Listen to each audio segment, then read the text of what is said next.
حضرت صلی اللہ علیہ وآلہ وسلم فرماتے تھے، جب دو مسلمان اپنی اپنی تلواریں لے کر بھڑ جائیں تو قاتل اور مقتول دونوں دوزخی ہیں۔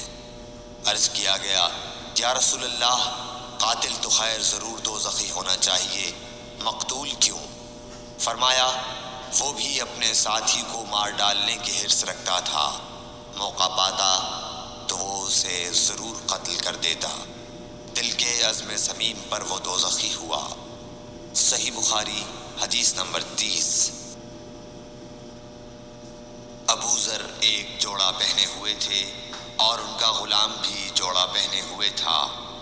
سبب دریافت کیا گیا تو کہنے لگے کہ میں نے ایک شخص یعنی غلام کو برا بھلا کہا تھا اور اس کی ماں کی غیرت دلائی یعنی گالی دی، تو رسول اللہ صلی اللہ علیہ وسلم نے یہ معلوم کر کے مجھ سے فرمایا، اے ابو ذر، تو نے اسے ماں کے نام سے غیرت دلائی ہے، بے شک تجھ میں ابھی کچھ زمانہ جاہلیت کا اثر باقی ہے۔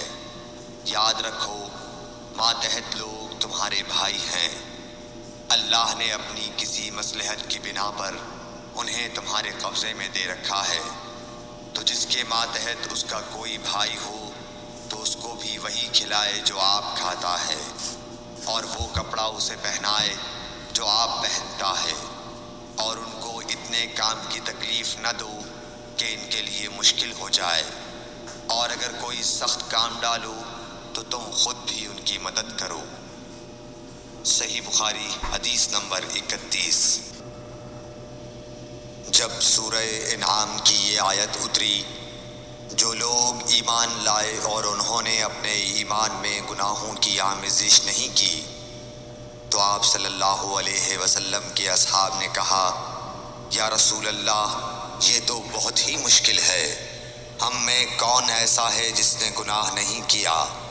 تب اللہ پاک نے سورہ لقمان کی یہ آیت اتاری کہ بے شک شرک بڑا ظلم ہے۔ صحیح بخاری حدیث نمبر 32۔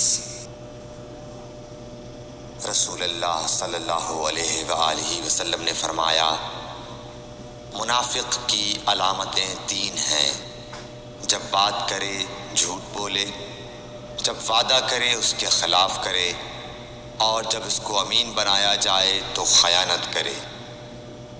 صحیح بخاری حدیث نمبر 33۔